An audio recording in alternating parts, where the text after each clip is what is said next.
జగన్మోహన్ రెడ్డి గారిని లక్ష్యంగా నువ్వు ఎన్ని కేసులు తప్పుడు కేసులన్నా పెట్టుకో, అది జెండా మోసే ఊళ్ళో జెండా మోసే చిన్న కార్యకర్తే నిన్ను లెక్క చేయని నీ చేతనని చేసుకోరానంటే జగన్మోహన్ రెడ్డి నీకు దడుస్తాడా? సుప్రీంకోర్టులే చెప్తున్నాయి, రాజకీయ ప్రేరేపిత ఈ కేసు అని చెప్పి మాకు అర్థం అవుతుందని సుప్రీంకోర్టులే చెప్పినప్పుడు ఇక మీరే సిగ్గుపడాలి. మీరే సిగ్గు ఎగ్గలేని పరిపాలన మీరు చేస్తున్నారు. ఖచ్చితంగా ఎవరైతే ఈ సిట్టు స్టాండ్ వాళ్ళు ఉన్నారో సిట్టు స్టాండ్ వాళ్ళని ఖచ్చితంగా శీర్షాసనం వేయటం అయితే మాత్రం ఖాయం.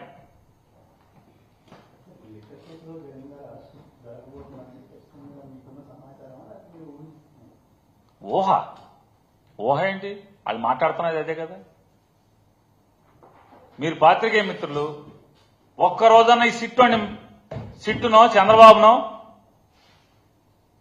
ఈ నాలుక మడతేసి మాట్లాడిన ఎవరెవరైతే ఉన్నారో వీళ్ళందరినీ కూడా, అంటే నిన్న ఒక మాట ఇవాళ ఒక మాట మాటలు మాట్లాడారో ఈ తెలుగుదేశం వాళ్ళందరూ నేను అడుగుతున్నా, ఒక్క ఆధారం ఏంటయ్యా అంటే ఈ సిట్టు స్టాండ్ గాళ్ళు ఎవడొకరిని తీసుకెళ్తాం, లోపల ప్రశ్నలేమో వాట్సాప్ లో తెలుగుదేశం పార్టీ ఆఫీస్ నుంచి వస్తాయి. తెలుగుదేశం పార్టీ ఆఫీస్ అంటే లీగల్ టీం.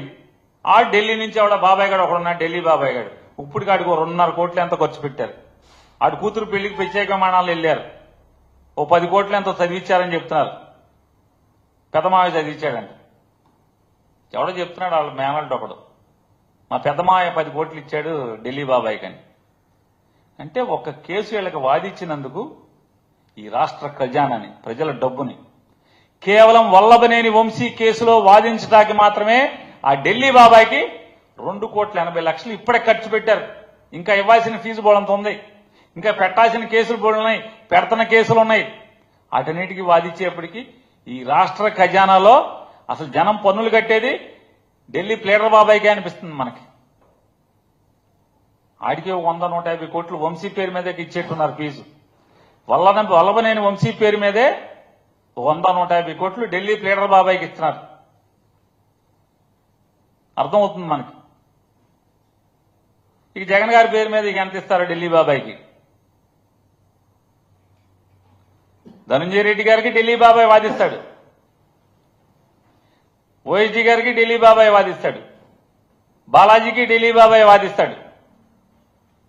పోనీ అక్కడ వాదించాడంటే పోనీ ఢిల్లీలో ఎవడో లేడు మనకు బాబాయ్ అనుకుందాం.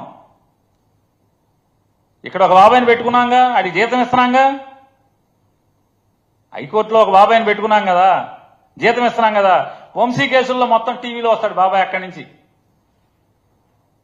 మరి ఈడేమైపోయాడు అంటే పనికిరాని వాళ్ళందరినీ ఇక్కడ పెట్టుకున్నారా మీరు? జనం జీతం ఇచ్చి మీకు జెండా మోసేవాళ్ళని పెట్టుకుంటారా?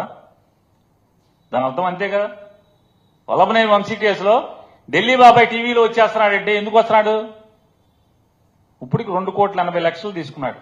ఇప్పటికి ఇంకా ఇవ్వాల్సింది ఒక 6-7 కోట్లు 8 కోట్లు ఉందంటున్నారు. ఇంకా పెట్టబోయే కేసులు, పెట్టిన కేసులు ఇప్పుడు 2-3 మళ్ళీ నిన్న పెట్టారు. అంటే ఏ రకంగా వీళ్ళు ప్రజల డబ్బుని వీళ్ళ అవసరాల కోసం, కక్షల కోసం ఎలా ఖర్చు పెడుతున్నారు, హెలికాప్టర్లకి ఎట్లా ఖర్చు పెడుతున్నారు. వీళ్ళ సిమ్ అయితేనేమో జనరల్ టికెట్ కొనుక్కెళ్తారు విమానంలో, జనం సొమ్ము అయితేనే మామూలుగా ఇట్లా వేసుకెళ్తారు. 3 స్పెషల్ ఫ్లైట్లు, 3 హెలికాప్టర్లు.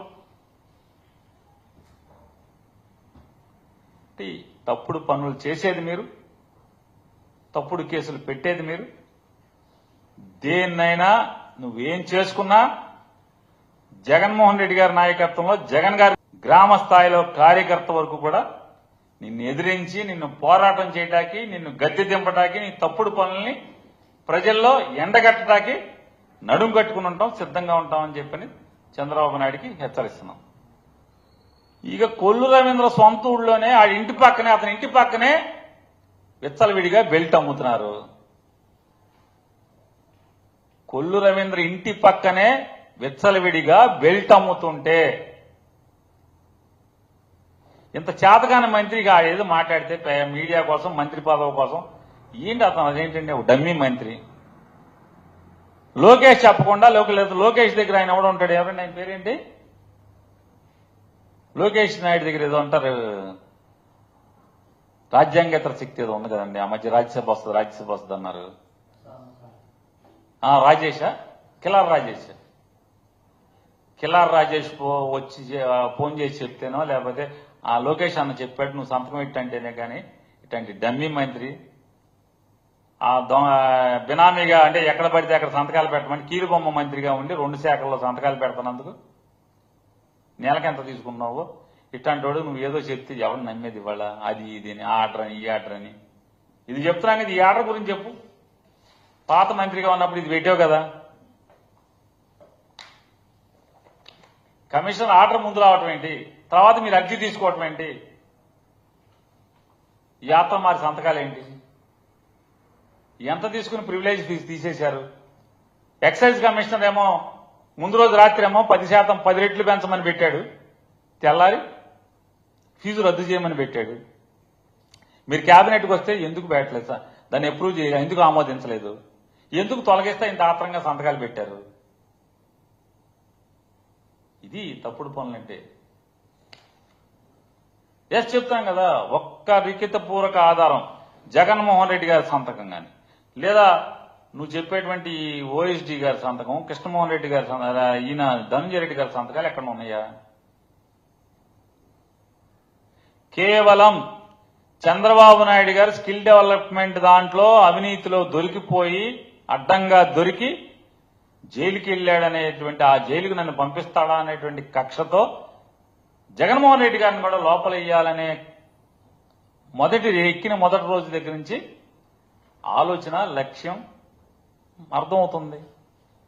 పైనుంచి కిందకి చేసుకొచ్చావు ఇన్వెస్టిగేషన్, జగన్మోహన్ రెడ్డి గారి నుంచి కిందకు వచ్చారు. ఏం ఆధారం ఉంది? ఎలా వాల్యూ ఉంటుంది? ఒక ఎండి వాసుదేవరెడ్డి అనేటువంటి ఒక ఎండి 3 సార్లు హైకోర్టులో నన్ను వేధిస్తున్నారు, కొడుతున్నారు, చంపుతామని బెదిరిస్తున్నారు, సంతకాలు పెట్టమని చెప్పని 3 సార్లు హైకోర్టు కేసినోడు. ఆ తర్వాత సంతకం పెట్టినటువంటి తెల్లారి ఇక్కడి నుంచి కేంద్రానికి అర్థం వదిలేశారు మీరు, కేంద్ర సర్వీసులకి. మరి ఇది లాలూచి కదా, ఇటువంటి కేసులు ఇది కదా. ఇది తప్పితే ఏముంది సాక్ష్యం? కో ఎక్కిజుడు కన్ఫెషన్ స్టేట్మెంట్ తప్పితే ఎక్కడన్నా ఒక్క ఆధారం, తప్పు జరిగింది, తప్పు చేశారని ఒక ఆధారం ఎక్కడ ఉందా అని అడుగుతున్నాను. డిస్టిలరీలను బెదిరించకపోతే సంతకం, వాళ్ళ అమ్మని నాన్నని తీసుకురావటం, 70 ఏళ్ళైనా సరే వాళ్ళని చొక్కా పట్టుకుని ఈడ్చుకురావటం, చివరికి వాళ్ళు కూడా హైకోర్టుకి వెళ్ళారు కదా.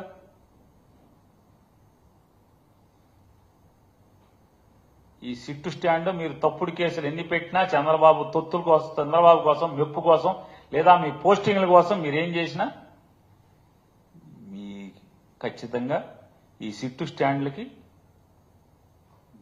ఏది జరుగుద్దో అప్పుడు ఉంటే, మీరు ఇవాళ సిట్టు స్టాండ్ ఉంటే రేపు శీర్షాసనమా, స్లీపింగ్ ఆసనమా, ఏం ఆసనాలు ఉంటాయి, ఆసనాలు ఉంటాయి, ఇబ్బంది ఏం లేదు. కానీ